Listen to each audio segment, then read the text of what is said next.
Kasi Oo. even today, hindi ho ba, nag-usap-usap kayo and you wanted sana na magsagutan na lang prosecution, Defense. and then defense for Prosecution, one, and then defense. prosecution and defense Yes. for every article that is being presented. For every article, But oo. that was not allowed, no? Hindi nila Hindi, kasi sabi ng pinayagan. defense, ayaw nila. I think for obvious reasons. Sorry, For what obvious is reasons. obvious about Kasi that? parang kung titingnan natin yung listahan nila ng mga witnesses tsaka ebidensya, parang they just mirror eh. I'm sorry? Sorry, pang kinopya yung list of witnesses tsaka documents ng prosecution. Enzorecto, kalaban ang katiwalian at kasinungalingan, kakampi sa katotohanan at kabutihan. Usapan po natin what Sure. happened today, sir. So, let me start with the opening statement of private prosecutor, public prosecutor, Congresswoman Laila De Lima. During the opening statement pa lang po, she was already warned by Yes, both the yes, presiding officer, yes. Chief Escudero, and the defense lawyer, Attorney Michael Poa, because they were saying, ito na po yung palagi nating naririnig, she was warned and then she was subsequently stopped from finishing her opening statement because she went into what you call delving into the conclusion of facts and conclusion of law. Para po maintindihan namin lahat, ano ho ba yung conclusion of facts and conclusion Alright, of law? so sa isang courtroom, Pinky, we have this witness. A lawyer cannot argue on a factual matter. Ibig sabihin nun, kami speaking Tagalog, ibig sabihin nun, na yung abogado, for example, advocating for a side, kailangan yung sasabihin sa korte, it must be through a witness or isang dokumento. Hindi po pwedeng mag-conclude yung abogado. I see. Yun yung standing rule. No? So, ibig sabihin, for example, isang witness yung magsasabi, ano nangyari sa araw na yan. Hindi po pwedeng sabihin ng abogado diretso Ito na ang ito yung nangyari nangyari. nung araw na yun. I see. Isang bagay yan. Pero kasi, sa courtroom, Pinky, may ano yan eh, may tinatawag, before a witness starts testifying, may tinatawag dyan offer of testimony, sinasummarize ng abogado, eto yung gustong sabihin. Ito yung papatunayan ng isang witness on the witness stand. Tawag dyan, offer of testimony prior to the witness actually testifying. Yung ginawa po ni Congresswoman Laila De Lima, with all due respect po sa ating impeachment court, for me, that was only an extension. Extension yun ng offer of testimony that should have followed after yung opening statement ni Kong Laila. So, kasi ano yan, sa korte, it's true, Pinky, walang opening statement pero ano to, impeachment court to di ba?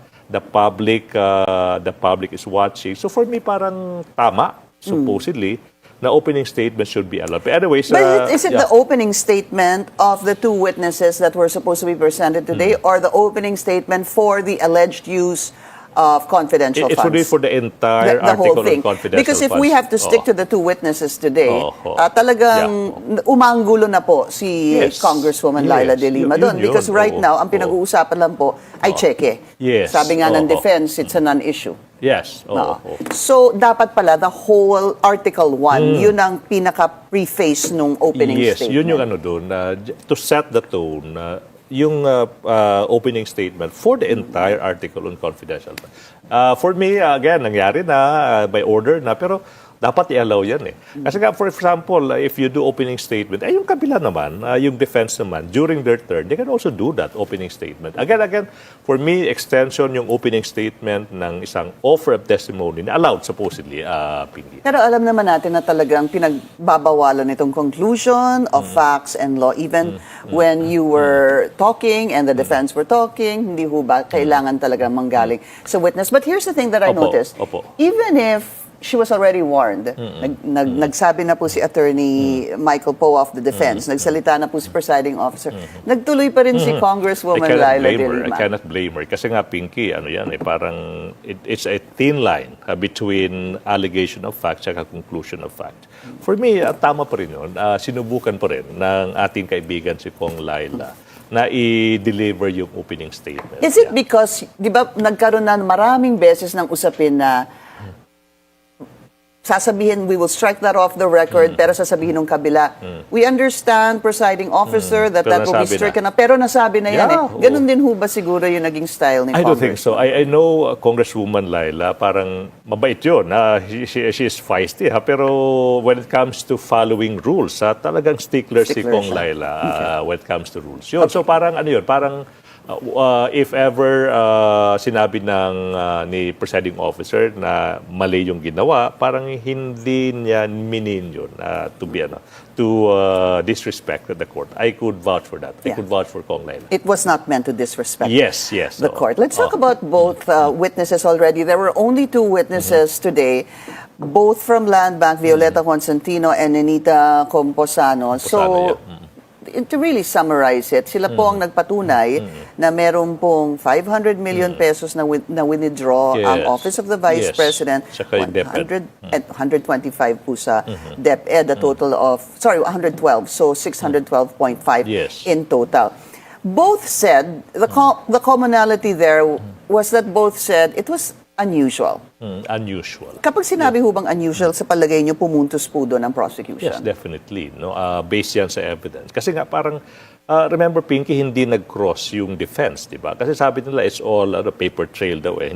They are not denying na nag-issue ng check yung DepEd, tsaka OVP, tsaka withdraw ng mga persons involved, si Fajardo at si Acosta. So hindi nila na-anticipate na yung dalawang land bank officials that were presented on the witness stand, magsasabi na unusual yun. So siguro yung tanong is it illegal? In fairness. I was gonna go there. Does unusual equate to illegal? So or I'm a lawyer, suspicious? so I cannot twist things. No? Hindi illegal. Hindi illegal yung mag-i-issue yung DepEd, tsaka OVP ng ganung kalaking pera, tsaka we-withdraw. Pero isang bagay yung pagiging unusual.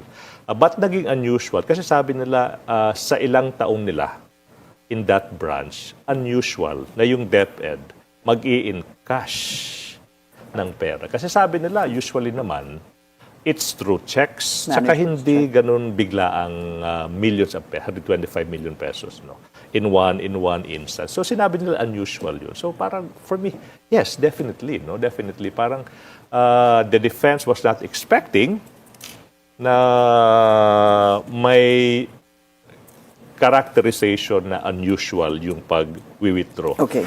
Kasi nga in cash, tsaka ganung kalaking pera in one withdrawal, for example. Yeah, I think the points that they were raised, Attorney Ligutan, is that it was encashed. Yes. And Oo. Another was coming from... Senator Lacson, I think. Yeah, yung sinabi po na every quarter nagkaroon Yes, ng 125, no? Yes, oo. Na encash. Yes. Tama ho ba yung word? Yes, Okay. And then, yun na nga po, while sinabi nilang unusual, it does not necessarily equate to it being illegal. But here's the yeah. thing, sir. Ang allegation ho kasi dito is alleged misuse of confidential funds. So kahit na unusual po ito, kailangan mapatunayan na nagkaroon ng misuse. Misuse, Nothing okay. of that, obviously, was Okay. proven today. With these first two witnesses, Pinky, we have to take note of that. We are just starting yung prosecution, nagsisimula pa lang. Pero nasabi na ng mga witnesses na unusual yun. Anyways, I think yung issue here, hindi talaga saan napunta yung pera, di ba? Siguro yung issue is, ba't hindi sinasagot ng Vice President yung tanong ng taong bayan na parang, di ba, may inilaang pera sa'yo, and then why are you silent when it comes to explaining as to paano nagamit yung pera, tsaka yung simple reason na, di ba, kasi pag binibigyan ka ng if a money is entrusted to a public fund, di ba, siguro kahit tayo, di ba, kahit yung isang mere local employee, talagang obligado, di ba, sabihin na ito yung pinaggamitan ng pera. Ito ang accounting. Ito yung ng pera. accounting. Hindi lang not necessarily saan napunta, pero yung simple act of accounting for yung perang entrusted to you. Parang until now, Pinky, almost 2 years na. Zero eh. But Zero that is eh. going to be the job of the defense at some point, Yes. hindi ho ba? Pag Yes, turn na oo. po nila. Kasi even today, hindi ho ba, nag-usap-usap kayo and you wanted sana na magsagutan na lang prosecution, Defense. and then defense for Prosecution, one, and then defense. prosecution and defense Yes. for every article that is being presented. every article, But oo. that was not allowed, no? Hindi nila Hindi, kasi sabi pinayagan. ng defense, ayaw nila. I think for obvious reasons. Oops, sorry, For what obvious is reasons. obvious about Kasi that? parang kung titingnan natin yung listahan nila ng mga witnesses tsaka ebidensya, parang they just mirror eh. I'm sorry? Parang kinopya yung list of witnesses tsaka documents ng prosecution.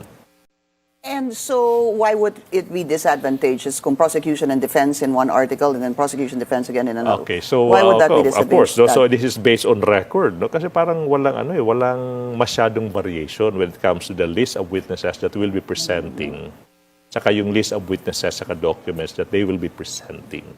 Buti sana kung yung defense may listahan, kanilang sariling listahan ng mga witnesses tsaka documents na talagang ibang-iba sa mga listahan ng mga witnesses tsaka dokumento ng prosecutor. Hindi eh. Could you give me a comparison, at least just on a percentage-wise, doon po sa isinumite na Mga documents tsaka doon po muna tayo sa documents na sinabit ng prosecution. How similar is it to the documents very submitted by much the similar. defense? So I Like cannot 90%? pinpoint. 90%? Sorry, I'm not good with math. That's why I took up law. No? Pero napaka-similar ng list of witnesses. May mga variations I'm here talking and about the there. documents, sir, first. Yan. Parang may mga majority of them common Sa documents. documents. Now the witnesses, sir. Same.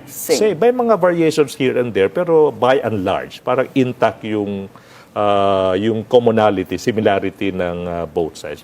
That's unusual, Pinky. That's unusual for a case like this. Dahil, of course, one is prosecuting and obviously one is defending. Kaya Yes. you're saying that's unusual. Supposedly, dapat they should present their own list, di ba? Yeah. Wala eh. Parang yun. Sabi ko parang, I cannot, yung term na parang kinopya, parang may kinopyang ebidensya, tsaka witnesses, that's true, Pinky.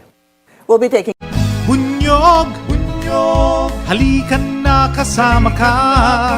Bunyog, kapag buklod ay may pag-asa. Luzon, Visayas, Mindanao, isa ang pananaw. Sa bagong Pilipinas ang bunyog isisigaw.